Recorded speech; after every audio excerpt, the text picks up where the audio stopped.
people, what's good, boy? MindOfReese back with another video, Mavs related this time. Want to put out a little more NBA content.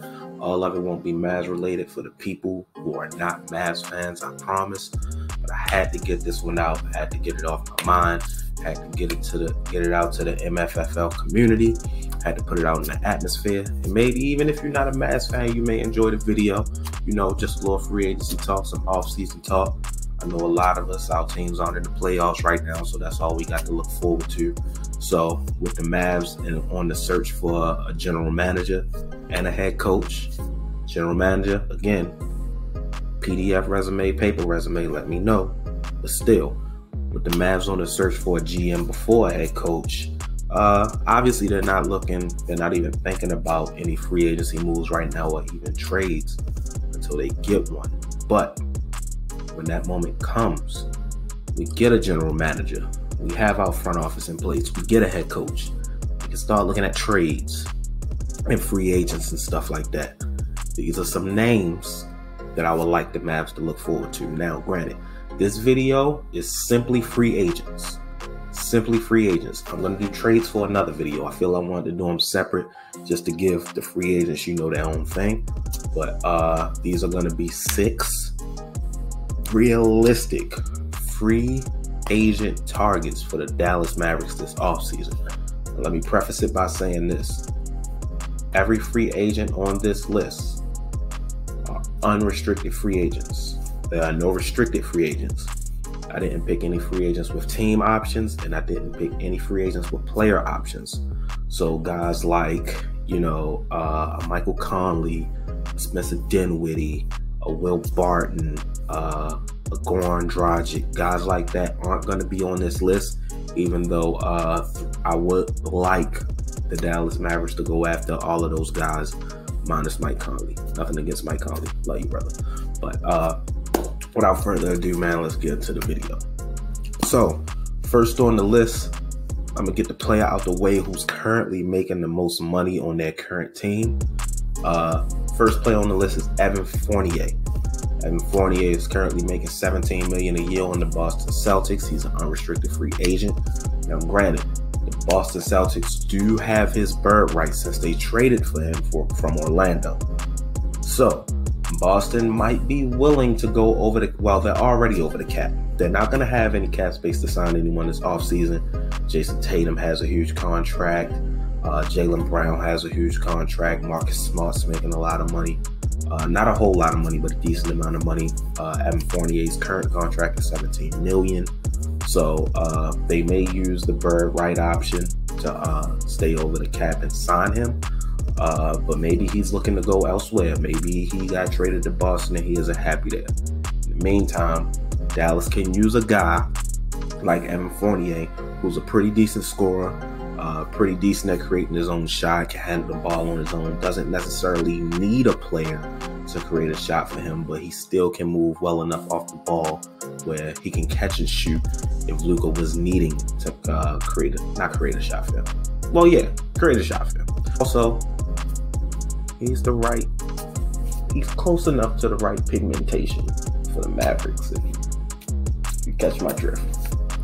I'm not sure what Evan Fournier's market is going to be like this offseason. I can't imagine he's going to make more than what he's making right now, $17 million. So at the most, he'll probably get that contract again with another team long term, maybe $15 million, somewhere between 14, 17 million, maybe 18, who knows.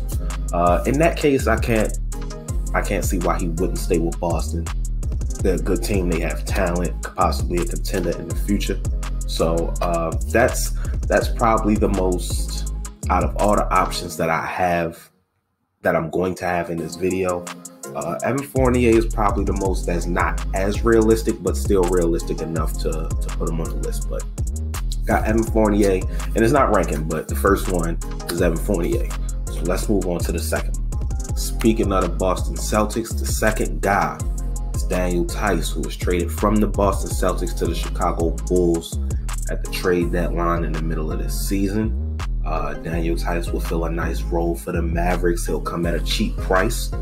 He won't be really expensive at all. Right now, he's making $5 million a year. The Mavs could finesse this any way they want. First of all, before I get into that, the Mavs need a center. Mavs need a center who can, all he needs to do, grab boards, play some decent defense, tough body down low. That's what Daniel Theis is. That's what Daniel Theis will bring to this team. Set nice screens for Luka. Can even stretch the floor to an extent. Daniel Theis is a very decent shooter for the center position. So I think he fits well with the Dallas Mavericks. He'll come at a bargain price. He's a very good piece. These are the type of players the Mavericks can go after as, you know, hey, let's go get this guy.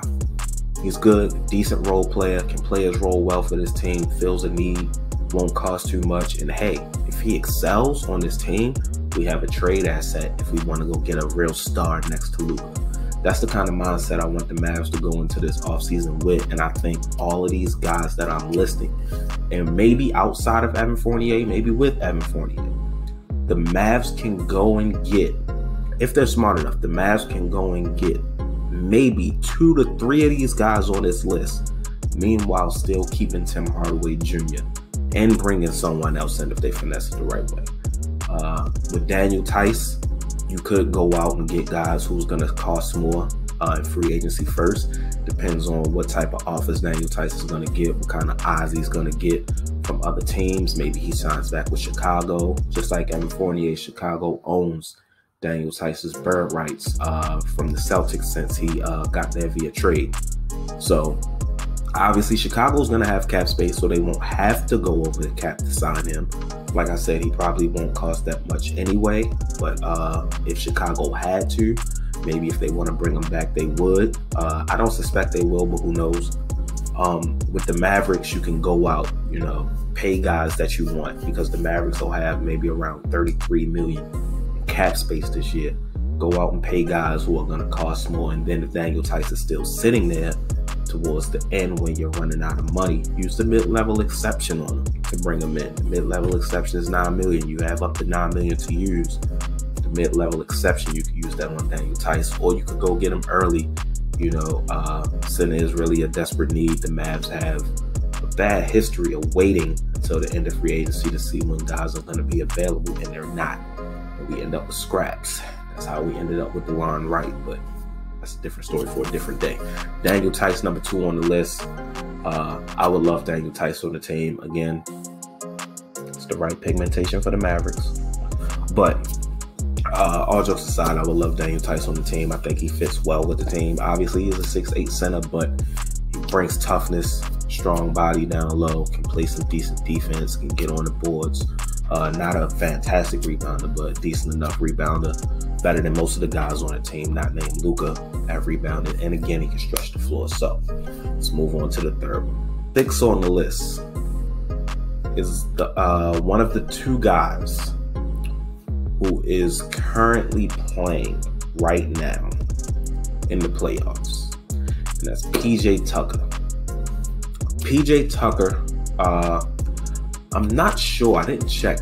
I believe the Milwaukee Bucks have his bird rights since he was traded from Houston. I can't be too sure, but right now he's making $7 million a year. That's really a bargain deal for a guy like PJ Tucker. I suspect it could go up a bit. He could make around $9 to $10 million a year on a certain team, depending on, you know, who's going to give it to him. Maybe the Milwaukee Bucks bring him back. The impact he's had on the team has been tremendous this year, but a PJ Tucker on the Dallas Mavericks team is exactly what we need. Toughness, defense, a vocal leader in the locker room, veteran leadership in the locker room, a guy who's been on the team, who's been to the playoffs, been to conference finals, knows what it takes to win. Obviously not championship DNA. He hasn't been on the championship team, but he's been to conference finals with the Houston Rockets. He's currently in the conference finals with the Milwaukee Bucks, and who knows, they win the championship this year, he can bring championship experience to the Dallas Mavericks as well. Can switch it up, you know, going against the Los Angeles Clippers this year. All we had were bigs. We didn't have anyone effective enough to play small ball 5 when the Clippers were small against us. You had a guy like PJ Tucker, switches up the rotations. You could bring PJ in at a small ball 5, guy who can defend very well, switch on pick and rolls, shoot the corner 3 extremely well. One of, if not the best corner 3-point shooters in the league. So Luka will have a threat from out there, someone you can count on to hit those shots. I would love PJ Tucker on this team. I'm really hoping that PJ Tucker can, at least the Mavericks look at him, man. It's a lot of guys out there, you know, he's one of the best role players in the league. I would love PJ Tucker on this team. PJ Tucker at number 3 on my free agent targets list. Let's move on to number 4. Number 4 on this list is one of 2 former Mavericks on my list. Guy who improved immensely well this year with the New York Knicks, Nerlens Noel. Now, last time Nerlens Noel was in Dallas, he was still young. We got him from the Philadelphia 76ers. When he was a free agent, he wanted a max contract. At that time, Nerlens Noel was not a max player. He could barely stay healthy. Wasn't proven enough to get a max contract. He should have fired his agent for even, you know, that's a different story. Now, Nerlens Noel is still not a max player. Right now, Nerlens Noel is making $5 million with the New York Knicks. Now, I'm not even going to mention bird rights because the New York Knicks, I believe, have the most cap space this upcoming offseason. So, re-signing him back for whatever amount he wants probably won't be an issue for them at all if they want him back. But the question is if they want him back. Nerlens Noel stepped up when Mitchell Robinson went down with injury, but Mitchell Robinson will be back next season.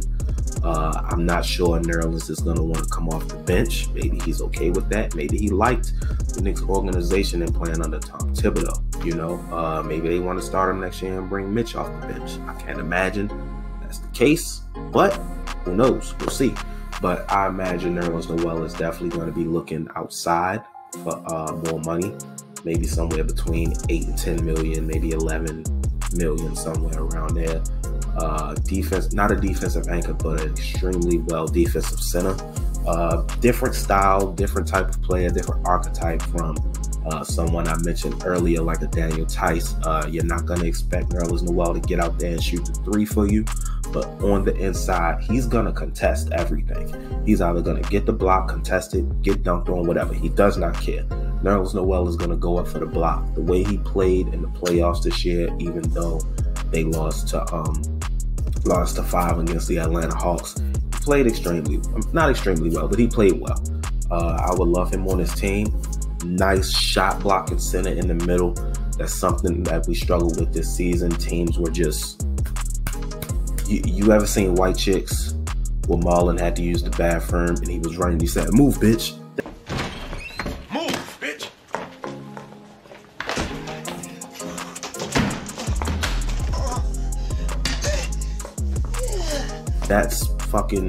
That's the opposing team's perimeter players blowing past our perimeter defenders to get to the paint on us. And if we had someone down in the middle, like a Nerlens Noel, I would be extremely grateful. I don't know if everyone else would be extremely grateful, but I would be extremely grateful to have him on the Mavericks and have him back as someone we can use.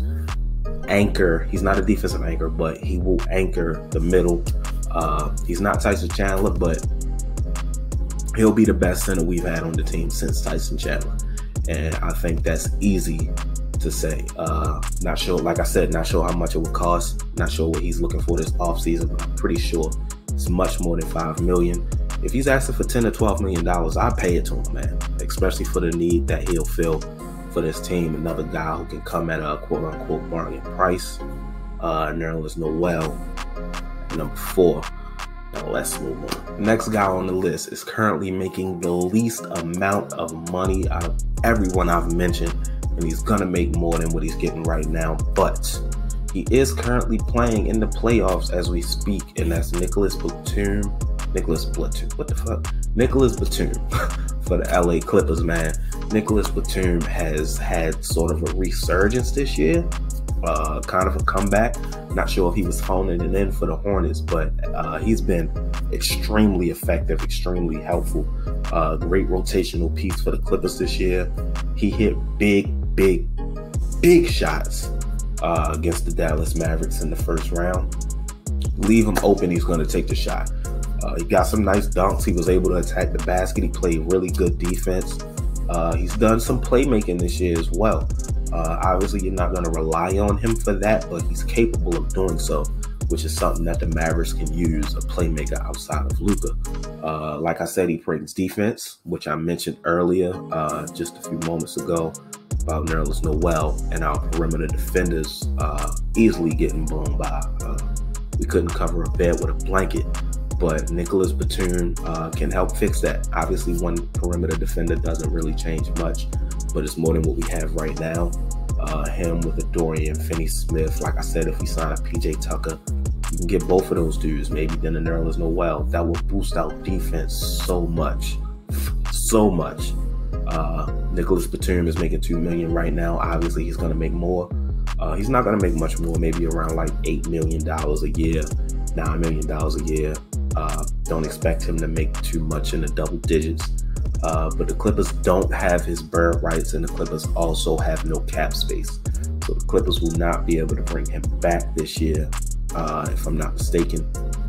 I did consider Reggie Jackson, but I feel like the Clippers would be fools not to bring Reggie Jackson back this year unless Reggie asks for too much money, which I don't think he will, but they do have his bird rights, so I expect him to come back. Nicholas Batum, on the other hand, they do not.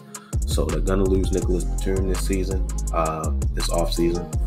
He's going to be looking for more money since he's making the vet minimum right now, and I think Dallas will be an extremely great place for him. He could play shooting guard or small forward. I think he'd be great next to Luka. He could start for us, bring him off the bench, whatever you want to do, but hopefully the Dallas Mavericks go after Nicholas Batum. And let's get to the final one on the list. Final one on the list is the second player who is a former Maverick, and that is Dougie McBuckets, Doug McDermott, who has played very well for the Indiana Pacers this year. Once again, he fits the pigmentation for the Dallas Mavericks. I'm just saying.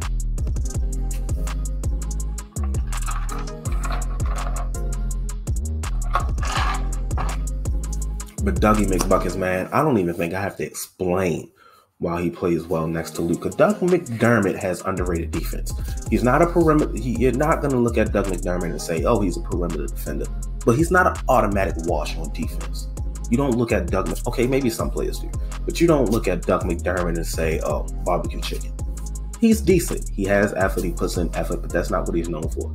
Doug McDermott is known for his shooting, which is something that the Mavericks have lacked immensely this past season, especially with us trading Seth Curry to Philadelphia.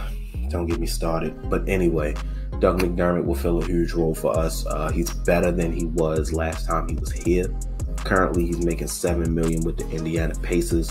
If I'm not mistaken, I think they have his bird rights, but Doug McDermott can make a few more dollars, maybe $9 million somewhere, something around there. Maybe he'll make the same amount, but maybe he just wants a change of scenery. Indiana could want him out of the way. I think Indiana might be going into a rebuild real soon, so we could definitely use a Doug McDermott. He won't cost us much.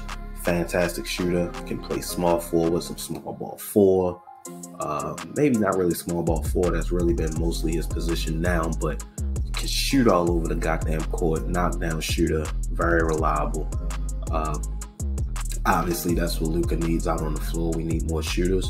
There's really not much to say left about Doug McDermott, but please, I would love Doug McDermott back on the team. I feel like that's a player we should target. There were more that I felt like we should target, free agents, but I just wanted to, I was going to do 5, but you know, I added Doug McDermott in because I didn't want to leave him out. So plus out of this list, we didn't have a quote unquote shooter. PJ Tucker is known for his corner shooting, but Doug McDermott is a shooter. So that's it for the list, man. 6 off-season targets realistically that I think the Mavs can get. Like I said, we can get 3 of these guys, and maybe 4 with a mid-level exception, you know, if the Mavs finesse it the right way. But I'm not the GM. I can only give ideas. What I'm thinking probably has not even the same as what the Mavs are thinking right now. So who knows what's going on? But first we have to get a general manager. But in the meantime, y'all lack this general manager. Leave a comment in the comment section below. Let me know if you liked any of these guys. If you didn't like any of these guys, comment the ones you liked, you didn't like. Comment some suggestions of your own, some free agents of your own. They can be restricted, player option, team option, whatever. Doesn't matter. Just leave it in the comment section below. Let it hear what y'all got to say. Leave a like on the video. It does help, along with comments, and hit the subscribe button and ding that notification bell so you know when NBA videos like these come out. And until the next video, I'm going to holler at y'all. Peace.